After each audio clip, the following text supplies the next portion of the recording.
Welcome back to ILTV's Israel Daily. We hope you had a wonderful weekend. I'm Aaron Porras, and coming up in today's newscast, the Ministry of Health is suffering some buyer's remorse after opening shopping malls across the country for Black Friday.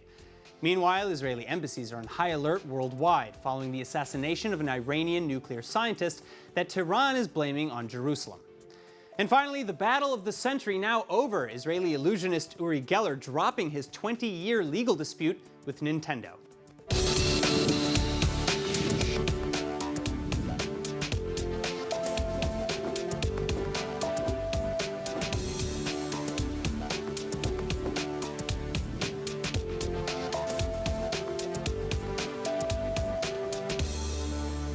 Thanksgiving weekend has come and gone, and with it, Black Friday. Hundreds, if not thousands, of stores opening with the Israeli Health Ministry's blessing in order to get in on the annual deals. But with reports of crowds and huge lines across the country, it now seems that officials may have some Black Friday buyer's remorse. Israeli Health Minister Uri Geller saying he now needs to reassess the pilot reopening of malls and marketplaces, just days after the pilot began. And this after massive crowds flooded shopping centers for Black Friday. The government announcing the pilot program to reopen 15 malls over the weekend to review their ability to adhere to Health Ministry coronavirus guidelines. But clearly not enough has been done to satisfy Edelstein's standards, health officials now being instructed to investigate and recommend the next steps. Many store owners are blaming failures on the Health Ministry itself, however, saying that Israelis were essentially bottlenecked into a few locations when only a limited number of shopping centers were reopened, especially ahead of the biggest shopping day of the year. At any rate, COVID infections are rising steadily again, the new contagion rate reaching 3.3% as of Saturday night, the highest it's been in weeks, and with it, over 1,000 overnight infections recorded as well for the third straight day. The new active number of infected individuals then again nearing 10,000 in Israel, with at least 273 in serious condition, and the death toll rising to 2,854. Still, despite the rise in infections, high school students are set to return to class today. And as part of the not yet revised pilot program to reopen certain institutions from lockdown, several museums, outdoor markets, malls, and sporting centers will remain open under limitations at least until December 9th. Again, though, if the situation does not change, Health Minister Edelstein promises a swift return to closures. לסיכום, רוצה לציין עוד פעם, זה נכון, זה לא רק אור בקצה המנהרה, זה כבר מסלול שאנחנו נמצאים בו לקראת המטרה, קרי החיסון. אבל על מנת להגיע לשם, כולנו צריכים לזכור שיש לפנינו עוד כמה חודשים לא פשוטים לעבור, ורק באמצעות שיתוף פעולה של הציבור, עם המסכה, עם ריחוק חברתי, עם שמירה על הכללים הבריאותיים, נוכל לחיות חיים סבירים בצל הקורונה.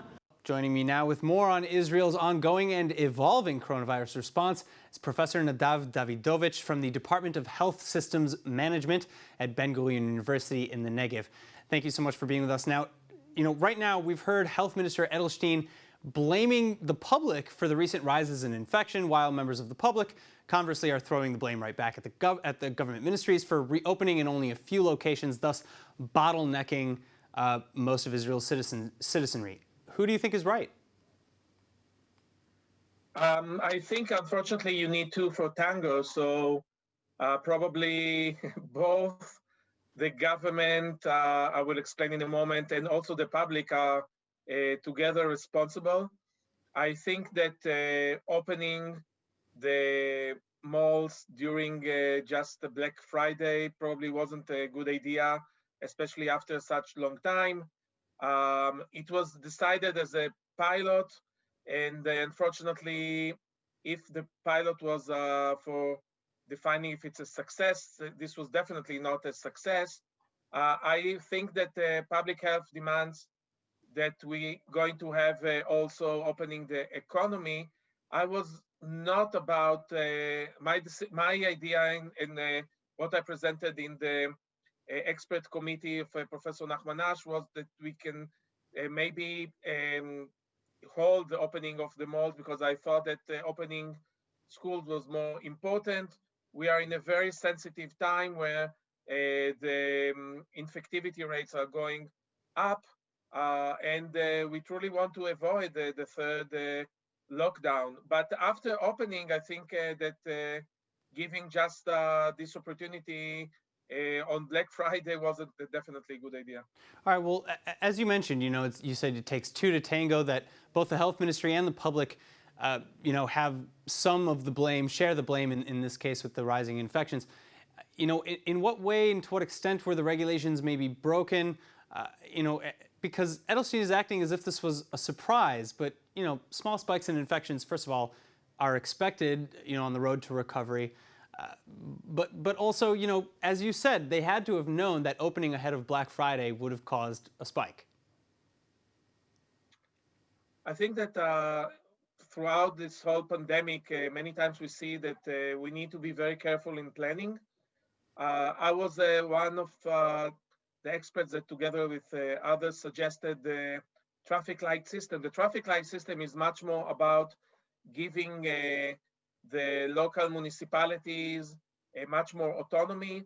I think that we need to go there right now, especially since infectivity rates are very different in different parts of the country. And I think that finally we need to give much more power to the local communities to see how they can adapt. And again, I think that at least nowadays, the educational system should be given the priority, especially since we have stores that were returned, but in the open air, because the open air is much lower risk than within malls. All right. Well, it'll be very interesting to see just how this exit pilot strategy evolves over the next couple of days, especially given the last couple. Professor, thank you very much for being with us again. Thank you. In other news, moving north, Israeli Defense Forces reportedly arrested 2 Sudanese migrants Saturday night after they illegally crossed the border from Lebanon. And local residents reporting the sound of explosions, likely military flares, fired up into the air to aid in the search for the infiltrators.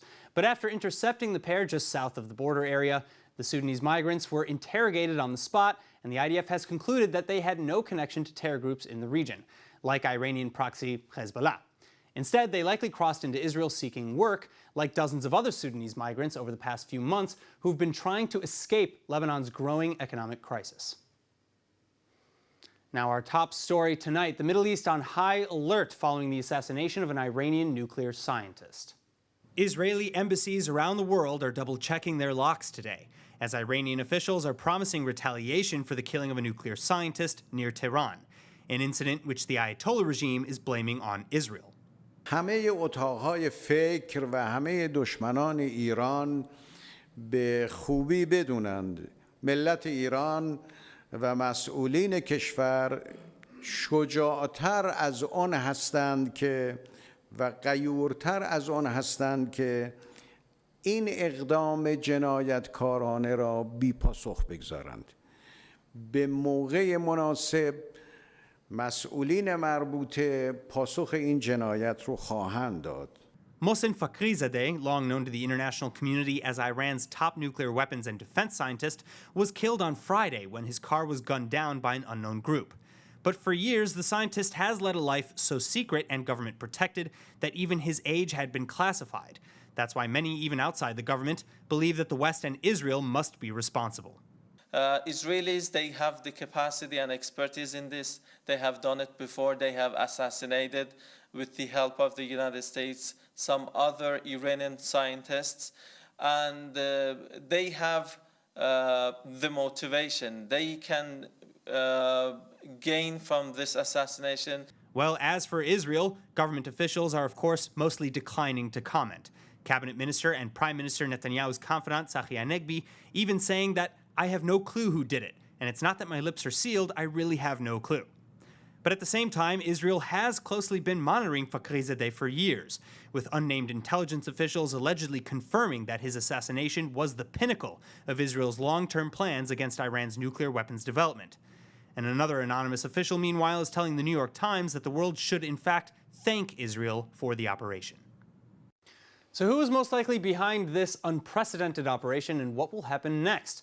Well, joining me to discuss is founder and executive director of the Israel Institute for Strategic Studies, Dr. Martin Sherman, and Lieutenant Colonel Dr. Rafael Ofek from the Begin Sadat Center for Strategic Studies at Bar Ilan University. Thank you both so much for being with us today. Thank you for having me. Now, Dr. Ofek, I'm actually going to start with you today. You're an expert in the proliferation of weapons of mass destruction in the Middle East and in North Korea, but we're going to focus on the Middle East today. What can you tell us about Mohsen Fakhrizadeh? A lot. He was an officer in the Revolutionary Guards, but he was also a physicist. He became the head of the nuclear weapon formation.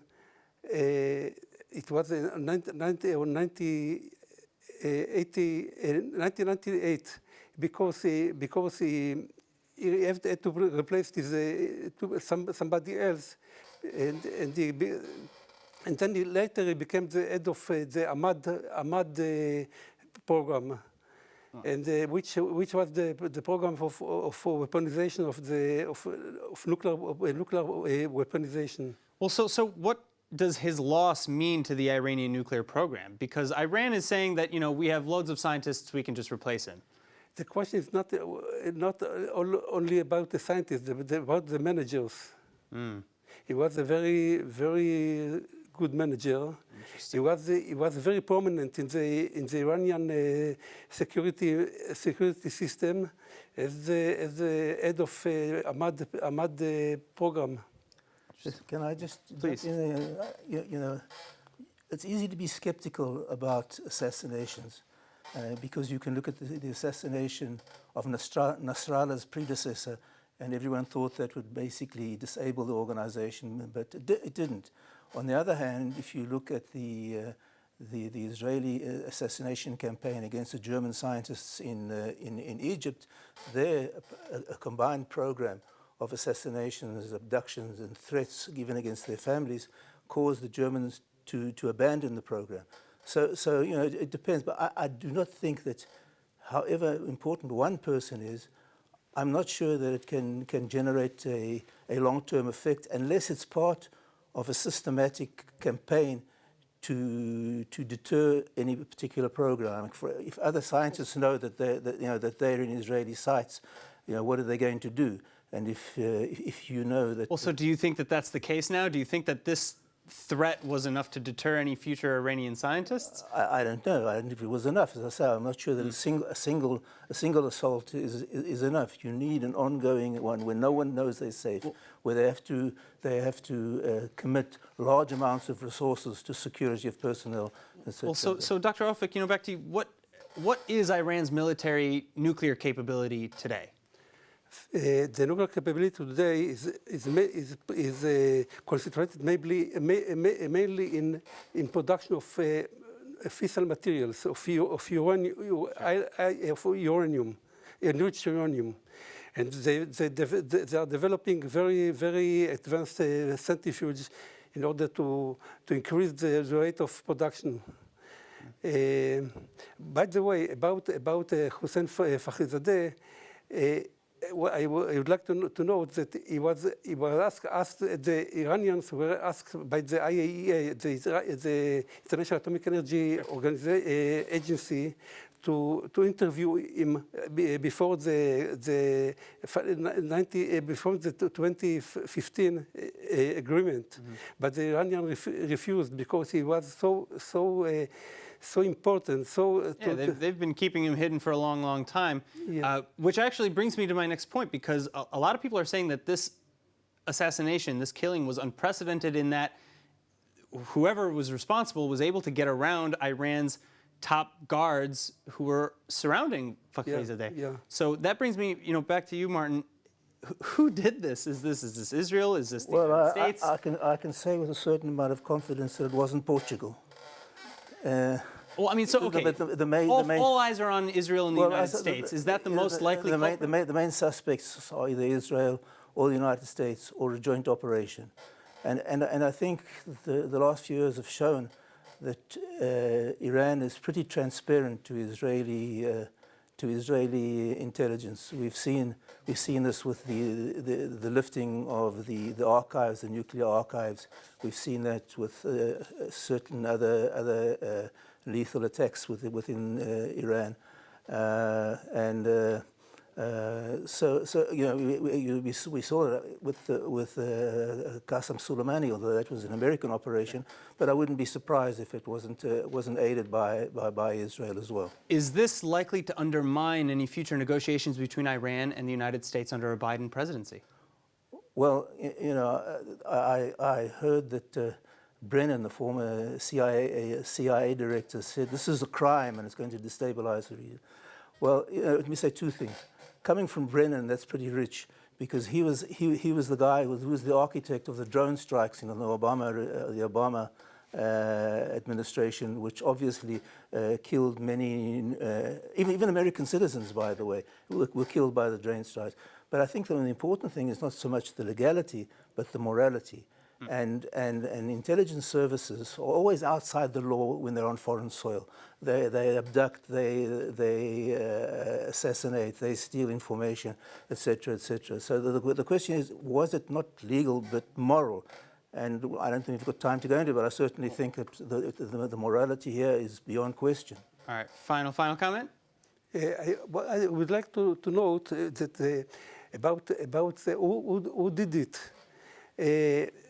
Most of the people in the world, in the Middle East, believe that either Israel or the United States or both made it. But I can't rule out that it was made by the Mujahideen Khalq or the homeland cheetahs who exploded the Natanz enrichment plant, or they were proxies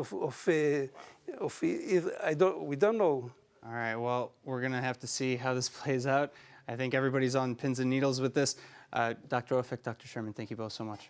Thank you. All right, on another note, Israelis on the lookout for potential Iranian retaliations had quite the scare this weekend when an Iranian national was found hiding aboard an Israeli Zim cargo ship traveling from Turkey to Italy. Authorities fearing that the suspect had boarded in Turkey in hopes of attacking the ship's crew, but after apparently hiding on deck for several days with still unknown intentions, the suspect was discovered and then detained. Then, after docking in Livorno, Italy, the man was peacefully handed over to local police. No further incident has been reported. Moving on, you may recall our last Thursday broadcast where we covered the first commercial flight from the UAE to Israel. So a weekend later, how do the new visitors feel about the Jewish state? ILTV's Chana Rifkin with the answer. November 26th, history was made. The first commercial flight between Israel and Dubai landed in Tel Aviv via Fly Dubai Airlines. The Prime Minister, Benjamin Netanyahu, welcoming the new arrivals at a news conference with Fly Dubai officials. This is a moment of history because this is the first commercial flight between Dubai and Israel. There'll be many more going both directions. But you can only be first once, and this is a pivotal moment because we're changing history. It's not that we're marching forward; we're flying with breakneck speed into a new era that is now clearly changing the Middle East, changing the future of our peoples. There is hope that soon dozens of flights will be made per week, allowing for the economic partnerships forged and tourist excitement to transform the region. The Prime Minister calling this a welcome change from conflict to cooperation, aware that the world is watching.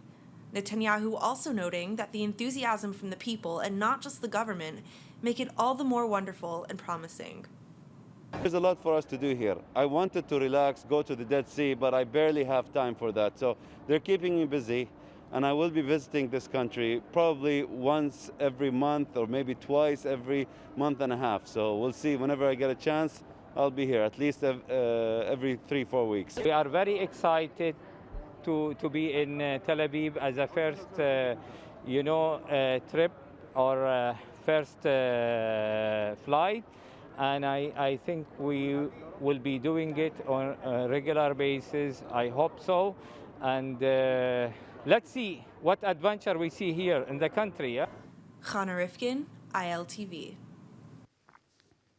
All right, now speaking of promising partnerships, Israel and the United Arab Emirates are now also teaming up to save the Hubaras, an endangered species of bird native to Israel's Negev region.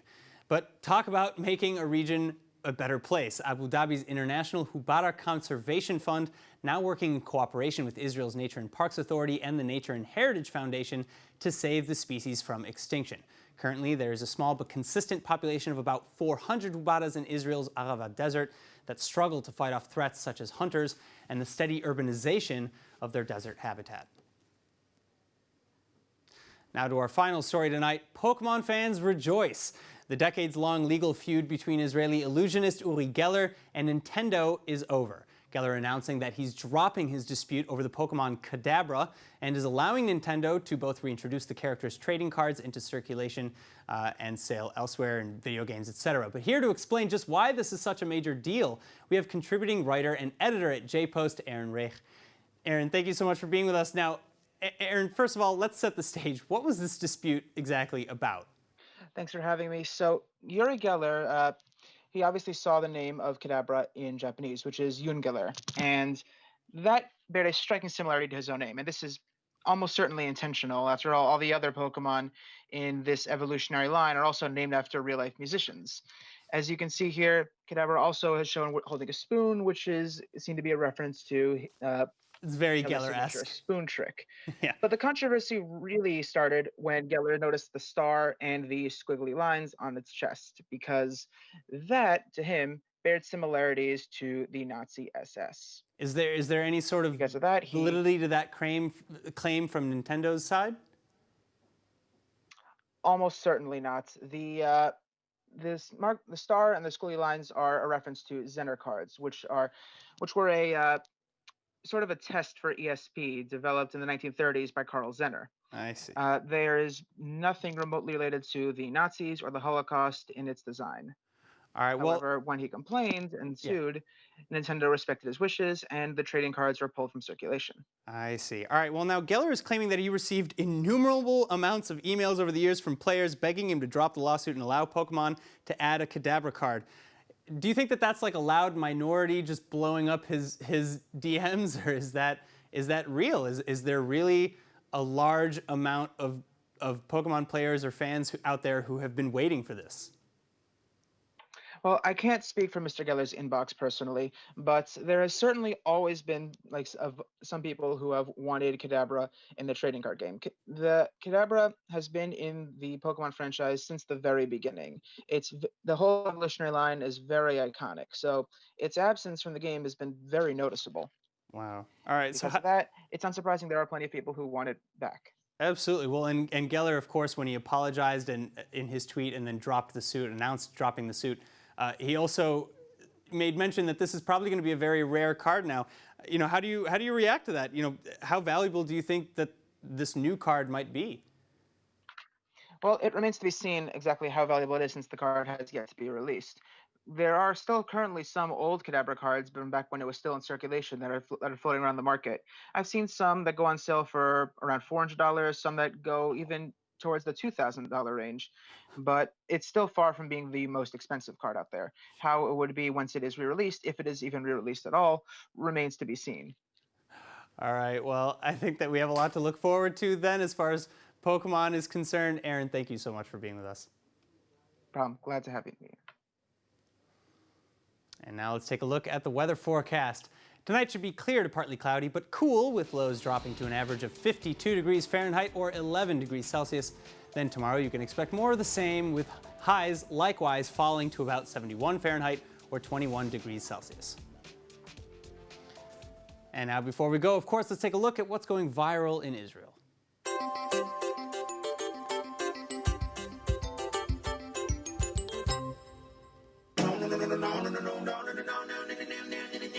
Oh no. Aw, automatic stretch corgi, that's perfect. That's good for all vertically challenged dogs. All right, that's it for today's news. Today's exchange rate is 3.31 shekels to the American dollar and 2.55 shekels to the Canadian dollar.